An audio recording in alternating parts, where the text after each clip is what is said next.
Hello guys, welcome to full course of React JS. तो आज के वीडियो में हम बात करने वाले कि हम यहाँ पर राउट को प्रोटेक्ट कैसे करते हैं। ओके, तो चलो अब मैं यहाँ पर फोल्डर को ओपन करता हूँ। तो देखो, अब ये हमारा रिएक्ट का लेक्चर 15 है। तो अभी तक आपने हमारे इससे पहले वाले वीडियोस को नहीं देखा है तो आप उसे हमारे रिएक्ट की प्लेलिस्ट के अंदर से देख सकते हैं। मैं आपको रिएक्ट जेएस की प्लेलिस्ट की लिंक डिस्क्रिप्शन में और आई बटन में प्रोवाइड करा दूंगा, तो आप वहां से उसे एक्सेस कर सकते हैं। तो चलो अब हम यहाँ पर पढ़ना स्टार्ट करते हैं। तो अब यहाँ पर राउट को प्रोटेक्ट करने का मतलब क्या होता है। तो देखो, फॉर एग्जाम्पल हमारे पास यहाँ पर एक पेज है जिसका नाम है डैशबोर्ड। लेकिन मैं यहाँ पर पेज को क्रिएट ही कर देता हूँ। यहाँ पर लिखता हूँ dashboard.j6 और हम यहाँ पर IFC को यूज कर देते हैं। और अब इसका हम यहाँ पर राउट क्रिएट कर देते हैं। तो मैं यहाँ पर app.j6 के अंदर जाता हूँ और इसका मैं यहाँ पर राउट क्रिएट कर देता हूँ। ओके, तो यहाँ पर पाथ के अंदर पास करता हूँ /डैशबोर्ड। ओके, और यहाँ पर एलिमेंट के अंदर भी हम यहाँ पर पास कर देते हैं डैशबोर्ड को। ओके, तो हमारे पास एक डैशबोर्ड का यहाँ पर एक राउट है और अब हम यहाँ पर इस राउट को प्रोटेक्ट करना चाहते हैं।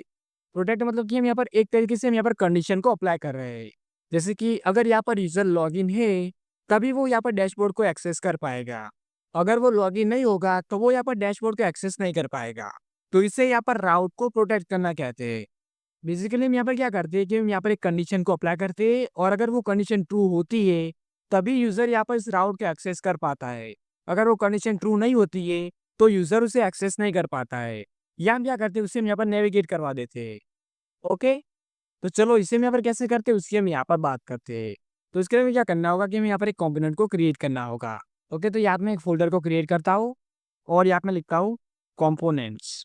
और अब इसके अंदर मैं यहाँ पर एक कंपोनेंट को क्रिएट करता हूँ। तो यहाँ पे मैं लिखता हूँ प्रोटेक्ट राउट डॉट जे6 और अब यहाँ मैं RFC को यूज कर देता हूँ। और अब ये जो कंपोनेंट है ना उसके थ्रू में यहाँ पर राउट को रैप करना है।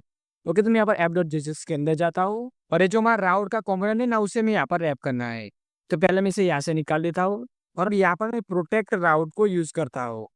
इसे हम यहाँ पर ओपन टैग और क्लोज टैग की तरह यूज करेंगे। और अब इसके अंदर में यहाँ पर राउट के कंपोनेंट को पास करना है। ओके, तो इस तरीके से हम यहाँ पर प्रोटेक्ट राउट को सेटअप करते हैं। अब देखो, जब हम यहाँ पर कंपोनेंट को ओपन टैग और क्लोज टैग की तरह यूज करते हैं ना तब उसके बीच के अंदर यहाँ पर जो भी चीज होती है ना उसे यहाँ पर चिल्ड्रन प्रॉप्स कहा जाता है। तो अब इसे हम यहाँ पर प्रोटेक्ट राउट के अंदर एक्सेस कर सकते हैं। ओके, तो मैं यहाँ पर प्रोटेक्ट राउट के अंदर जाता हूँ और यहाँ पर चिल्ड्रन प्रॉप्स को यहाँ पर डिस्ट्रक्चर कर लेते हैं। ओके, तो यहाँ पर मैं लिखता हूँ चिल्ड्रन। और अब हम क्या करेंगे कि हम यहाँ पर कंडीशन को अप्लाई करेंगे कि अगर यहाँ पर यूजर लॉगिन होगा तो ही वो यहाँ पर डैशबोर्ड के एक्सेस कर पाएगा। और अगर वो यहाँ पर लॉगिन नहीं होगा तो वो यहाँ पर डैशबोर्ड के एक्सेस नहीं कर पाएगा। अब देखो, वैसे तो यहाँ पर लॉगिन का लॉजिक होता है ना उसे हम यहाँ पर बैकएंड के थ्रू यहाँ पर हैंडल करते हैं।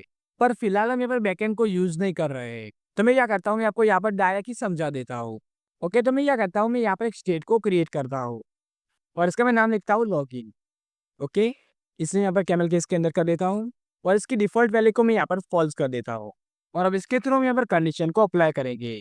तो फिलहाल हम यहाँ पर HTML की जरूरत नहीं तो इसे मैं यहाँ से निकाल देता हूँ। ओके, और हम यहाँ पर कंडीशन को अप्लाई करते हैं। तो मैं क्या करता हूँ, यहाँ पर टर्नरी ऑपरेटर को यूज करता हूँ। तो यहाँ पर लिखता हूँ अगर यहाँ पर लॉग इन ट्रू हो तब हम यहाँ पर चिल्ड्रन प्रॉप्स को यहाँ पर दिखाना चाहते हैं।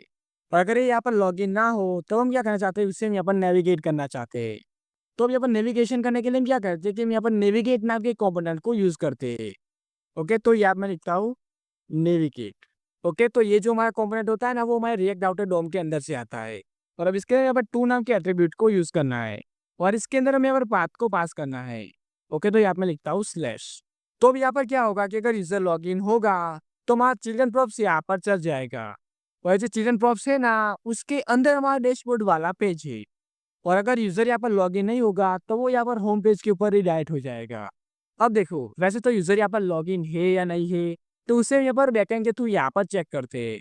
और अभी तो हम यहाँ पर बैकएंड को यूज कर ही नहीं रहे हैं और मुझे आपको यहाँ पर समझाना है, इसलिए मैंने यहाँ पर स्टेट को यूज किया है। प्रोफेशनली हम यहाँ पर इस तरीके से काम नहीं करते। मैं यहाँ पर समझाने के लिए इस तरीके से लॉजिक को अप्लाई किया है। तो मैंने आपको यहाँ पर बता तो दी यहाँ पर ये वर्क कर रहा है या नहीं कर रहा है। तो चलो हम यहाँ पर इसे चेक करते हैं। तो मैं क्या करता हूँ, यहाँ पर ऐप को रन करता हूँ। ओके, तो यहाँ पर टर्मिनल को ओपन करता हूँ और यहाँ पे मैं लिखता हूँ npm run dev। ओके, तो हमारी ऐप यहाँ पर चल जाएगी। तो इसे मैं यहाँ पर ओपन करता हूँ। ओके, तो हमारा होम पेज यहाँ पर ओपन हो चुका है। तो अब मैं क्या करता हूँ, यहाँ पर डैशबोर्ड वाले पेज के ऊपर जाता हूँ। तो यहाँ पर लिखता हूँ /डैशबोर्ड। ओके, ओके, तो यहाँ पर तो हमें कुछ भी दिखाई नहीं दे रहा है। तो इसका रीज़न क्या है कि यहाँ पर एरर आ रही है। एक बार मैं आपको यहाँ पर दिखाता हूँ। हम यहाँ पर कंसोल के अंदर जाते हैं। देखो, हम यहाँ पर एरर क्या आ रही है कि हमने यहाँ पे यूज़ स्टेट को इम्पोर्ट नहीं किया है। ओके, तो इसे मैं यहाँ पर इम्पोर्ट कर देता हूँ, तो हमारी एरर यहाँ पर सॉल्व हो जाएगी। मैं इसे यहाँ पर इम्पोर्ट कर देता हूँ। अब हम यहाँ पर चेक करते हैं। ओके, तो अभी यहाँ पे ठीक हो चुका है। अब मैं यहाँ पर फिर से यहाँ पर डैशबोर्ड के अंदर जाता हूँ। ओके, तो देखो यहाँ पर डैशबोर्ड वाला पेज ओपन ही नहीं हो रहा है।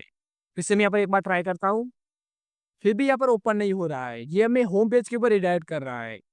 अब इसका रीज़न क्या है कि मैंने यहाँ पर लॉगिन की वैल्यू को फॉल्स किया है। ओके, हमें क्या लगता है, इसे मैं यहाँ पर ट्रू कर देता हूँ और अब हम इसका आउटपुट देखते हैं। और अब मैं यहाँ पर डैशबोर्ड के ऊपर जाता हूँ। ओके, तो यहाँ पर लिखता हूँ स्लैश डैशबोर्ड। तो देखो, अब हमारा डैशबोर्ड यहाँ पर ओपन हो चुका है। ओके, तो इस तरीके से यहाँ पर प्रोटेक्ट राउट का लॉजिक वर्क करता है। सो गाइस, ये था हमारा आज का वीडियो। आपको वीडियो कैसा लगा आप मुझे कमेंट करके ज़रूर बताना।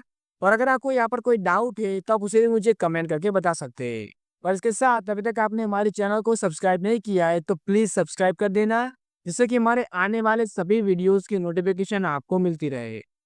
सो guys, thanks for watching and I will meet you in next one.